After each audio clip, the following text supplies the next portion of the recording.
it was on Excel, it was very basic. The tracking was being used like manual, the updates being like totally manual, like anyone can just erase anything from the file, or when you need an update, you have to call someone to do it for you. But now with the software, it's much easier.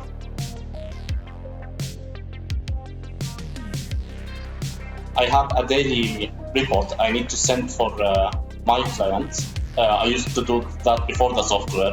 Now I already give one access to my client. He can just open, check whatever he needs, and close. So it makes our relation with him more honesty.